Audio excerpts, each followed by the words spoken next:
Bonjour chers frères et sœurs, je vous salue, vous qui aimez l'histoire, qui aimez la vérité historique, chers amis. Alors nous reprenons la série de vidéos sur l'ouvrage de R. Deveau, Histoire ancienne d'Israël. Alors, bon, je constate que malheureusement, il n'y a pas beaucoup de vues sur cette série de vidéos-là. Est-ce que je dois la faire sur ma chaîne spirituelle? Je ne sais pas. Alors qu'il s'agit bien d'un sujet historique. Il s'agit bien d'un sujet historique. Bon.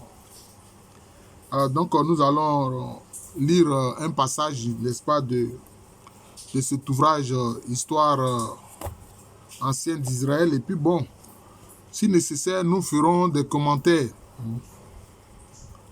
C'est dans ce cadre historique, éthique, ethnique et culturel du Proche-Orient, pendant 2 millénaires avant Jésus-Christ, qu'il faut maintenant essayer de situer les origines du peuple d'Israël. Mais la question préjudicielle se pose de savoir si une telle recherche est légitime pour l'historien et si elle est possible. Mais toute recherche est légitime. Bon, maintenant, si elle est possible, bon, l'historien cherche des sources. Parce que l'historien travaille avec des sources, c'est comme ça. Dans la Bible, Israël est en premier lieu le nom collectif de 12 tribus qui sont censées être la descendance de 12 fils de Jacob, qui lui-même est appelé Israël, qui est donc un nom individuel donné à Jacob, l'ancêtre commun. Il faut voir cela en Genèse 32, verset 29. Tous les membres de ces 12 tribus sont appelés les fils d'Israël, c'est-à-dire Bénin Israël. Ils composent le peuple d'Israël. Ce peuple n'apparaît constitué au regard d'un historien moderne qu'après son installation en Canaan. Et c'est à ce moment que certains auteurs font débuter son histoire. Même pour les Israélites, l'histoire de leur peuple commençait avec leur père Abraham. Donc, ça dit un de leurs ancêtres, peut-être le premier, c'est ce qu'ils estiment. Alors qu'Abraham lui-même, son père s'appelait Ben Terah. Son père s'appelait Ben Terah. Enfin, lui-même, il s'appelait Ben Terah, mais son père s'appelait Terah. Et lui, il s'appelait au départ Ben Terah. Mais dans la Bible, on dit il s'appelait Abraham. Alors que Dieu a dit, maintenant, tu ne t'appelleras pas Abraham, mais tu vas t'appeler Abraham. Quand il a cru en Dieu, bien sûr. Mais sinon, anciennement, on l'appelait du nom de son père Ben Terah, c'est-à-dire le fils de Terah. C'est ce qu'il faut savoir. L'hébreu possède en effet deux mots, Am et Goy, qui ne sont qu'imparfaitement traduits par peuple et nation, car ils répondent à des notions qui sont différentes des nôtres. Le mot Am employé à la forme plurielle désigne les proches parents du côté paternel. Employé collectivement au singulier, il a exceptionnellement le même sens, mais il signifie généralement peuple. Il n'y a pas de raison pour répartir ces usages entre deux mots différents, comme font les dictionnaires, car le peuple est conçu comme une extension de la famille paternelle, et il est fondé comme elle sur les liens du sang. D'un mort enterré dans le tombeau de famille, on dit qu'il est réuni à ses amnim. Genèse 25, verset 8, etc. Les transgresseurs de certaines lois religieuses sont retranchés de leur amim. Ouais, c'est amim. C'est le terme amim. Un prêtre sera impur par le contact du cadavre de l'un de ses amim. Lévitique 21. Jérémie quitte Jérusalem pour un partage de terre chez ses amim. Tout le ham de Bouz, fait que Ruth est une femme vertueuse. Ruth 3, verset 2. Et Bouz prend tout le ham de Bethléem à témoin de son mariage avec celle-ci. Ruth 4, verset 9. Les mariages entre le clan de Jacob et les habitants de Sichem auraient fait des deux groupes un seul âme. c'est-à-dire le terme hébreu Am, qui regroupe les parents de même sang, consanguin. Genèse 34, verset 16. Du sens de proches parents à ceux de famille, clan, peuple, le passage est insensible. Lorsqu'Abraham quitte Haran avec sa femme, son neveu Lot et toute sa maison, ce groupe constitue déjà un Am, et les Israélites pouvaient faire commencer là l'histoire de leur peuple. Bon, dans ce cas-là, ce n'est pas eux seuls qui sont liés à Abraham. Les Arabes aussi sont liés à Abraham. Et puis les Édomites aussi sont liés à Abraham. Parce que Édom est né de Ésaü qui était le frère jumeau de Jacob. C'est ça le fait. Dieu ne promet pas alors à Abraham de faire de lui un grand peuple. Abraham deviendra un grand goy, une grande nation. Genèse 12, verset 2. Le même mot est employé dans les promesses faites à Jacob. La réalisation de ces promesses était rappelée dans un formulaire de la loi d'Israël. Je ne comprends pas bien pourquoi est-ce que R. de vous écrit ça, parce que qu'est-ce que Dieu a dit à Abraham? Il dit, lève les yeux au ciel et puis regarde. Est-ce que tu peux compter les étoiles? C'est ainsi que sera ta descendance. C'est ce que Dieu a dit à Abraham. Est-ce que c'est seulement sa descendance au plan du sang? Ou bien aussi sa descendance par rapport à ceux qui ont la foi? Voilà. Donc c'est un peu ça le problème. Le même mot désigne souvent les autres nations du monde. À propos d'Israël, il est employé en relation spéciale avec la terre promise, déjà dans les promesses aux patriarches. Les deux royaumes d'Israël et de Juda forment deux nations que Dieu veut réunir en une seule nation sous un seul roi. Non mais bon, c'est quand même un problème parce qu'au départ, c'était une seule nation. C'est après la mort du roi Salomon qu'il y a eu une scission. Et qu'il y a eu il y a eu Juda, le royaume du sud, et puis Israël, le royaume du nord. C'est ce qui s'est passé. C'est ce qui s'est passé. C'est ça. Sinon, au départ, ce n'est pas deux nations, c'est une seule nation. C'est comme ça. La royauté de Yahvé, Israël est la nation sur laquelle Yahvé règne. En effet, les deux mots, nation et roi ou royaume, s'appellent l'un l'autre lorsqu'il s'agit des nations étrangères. 1 Roi, chapitre 18, verset 10. Si Israël a demandé un roi, c'était pour être comme les autres nations. Bon. Alors que, au départ, bon, c'est Yahvé Dieu qui est son roi en fait. Voilà. C'est à l'époque du prophète Samuel que les Israélites ont demandé cela. Voilà. Tels étaient les articles essentiels de leur foi et le récit de ces événements occupe dans la Bible depuis la Genèse jusqu'à la fin du livre de Josué, plus de place que toute l'histoire de la nation d'Israël et des deux nations Israël et de Juda. Bon. Cette foi historique d'Israël est un objet d'étude nécessaire pour l'historien des religions. Elle concerne aussi impérativement l'historien tout court, qui doit juger de la valeur de ces traditions et rechercher quelles furent les origines du peuple d'Israël. Mais cette recherche est-elle possible? Et quelle voie peut-elle suivre? Notre seule source littéraire directe pour l'étude des origines d'Israël est la Bible. Ok, donc c'est une source. Or, les récits qu'elle contient ont été mis par écrit plus tard. C'est vrai. Ça, c'est vrai. Certains chrétiens ne savent pas ça.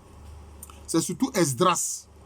C'est surtout Esdras, après le retour de l'exil d'Israël, que Esdras a mis par écrit la plupart des éléments de l'Ancien Testament, il faut le dire. Après les événements qu'il relate, on ne peut pas exclure d'emblée qu'ils aient pu utiliser des documents plus anciens ou qu'ils reproduisent de bonnes traditions orales. Mais on doit reconnaître qu'ils sont derrière eux un développement littéraire et prélittéraire compliqué et qu'ils ont été écrits dans l'optique historique d'un Israël unifié et constitué comme peuple en Palestine et dans l'optique religieuse d'un yavisme pleinement évolué. Parce que qu'est-ce qui s'est passé? Le nom Yahvé était celui utilisé pour désigner Dieu dans le royaume du sud, c'est-à-dire dans le royaume de Juda. Mais habituellement, on ne disait pas Yahvé, parce qu'on s'interdisait de dire ce nom-là. Il disait Hachem, c'est-à-dire le nom. Ou bien il disait Adonai, Seigneur. Oui. C'est le grand prêtre dans le temple qui, une seule fois par an, prononçait le nom Yahvé, qu'on appelle le tétragramme, Yod, He, Vo, He, par rapport à ces lettres-là de l'alphabet hébreu. Par contre, dans le royaume du Nord, le royaume d'Israël, le terme qui était utilisé pour désigner Dieu, c'est Elohé. C'est Elohé. Et comme Jésus, il est de Nazareth, donc de la zone du royaume d'Israël, c'est pour ça que sur la croix, il a dit quoi? Elohé, Elohé, lama sabachthani. Les gens ont pensé à Élie. Alors que non, il disait Elohé, qui est le nom qui désigne Dieu dans le royaume du Nord d'Israël. Et comme il était à Jérusalem, ceux-là, ils n'utilisent pas ce nom-là, donc ils ne le savaient pas. Ils ont dit, ah, mais il appelle Élie, il appelle Élie. Oh non, c'est Elohé, qui est le nom de Dieu dans le royaume d'Israël. C'était comme ça. Voilà, donc c'est ça. Il est très difficile de déterminer quel souvenir authentique se cache derrière ces traditions composites. L'étude interne des textes bibliques peut conduire à des conclusions probables, mais l'historien devra confronter celles-ci au témoignage extérieur à la Bible, bien sûr, peut-être avec l'archéologie, etc. Voilà. Les fouilles du dernier demi-siècle, voilà, c'est ce que je disais, l'archéologie, ont prodigieusement accru et compliqué notre connaissance du Proche-Orient ancien. De très nombreux tests et les témoins muets de l'archéologie nous ont révélé les mouvements des peuples et leurs conflits, leur organisation sociale et politique, leurs coutumes familiales, juridiques et religieuses pendant ce deuxième millénaire où se situent les origines d'Israël. Il est vrai que le mutisme des monuments, mais les monuments parlent. Il parle ici de mutisme des monuments, non. On peut décrire les monuments, voir quels sont ceux qui l'ont fait. C'est comme ça. Rend leur interprétation incertaine. Bon, ça, c'est ce que R. Deveau dit. Il est vrai aussi que les textes extra-bibliques ne mentionnent pour la première fois Israël qu'à la fin du 3e siècle avant Jésus-Christ et d'une manière équivoque dans la stèle de Mernepa. Mernepa. En fait, c'est Merneptah. Si on veut bien prononcer, c'est Merneptah. Parce que Ptah, c'est un attribut divin chez les anciens Égyptiens, chez les Kémites, qui étaient noirs, je le rappelle au passage. Et qu'on n'y trouve aucune illusion explicite au patriarche hébreu, au séjour en Égypte, à l'exode même, pas à la conquête de Canaan, et il est douteux que ce silence soit jamais rompu par de nouveaux tests. Mais les multiples parallèles que ces découvertes ont permis d'établir avec l'onomastique, c'est-à-dire les noms, et les coutumes de la Bible, les convenances qu'elles ont révélées entre l'histoire générale du Proche-Orient et les événements relatés par la Bible ont remis les traditions bibliques dans leur contexte originel et ont rendu confiance en leur valeur. Ces deux sources d'informations bibliques et extra-bibliques doivent être également utilisées et contrôlées par l'une, par l'autre, dans la mesure où cela est possible. Mais c'est ce que l'historien fait. Il utilise plusieurs sources. Les sources qui sont à sa disposition, bien sûr.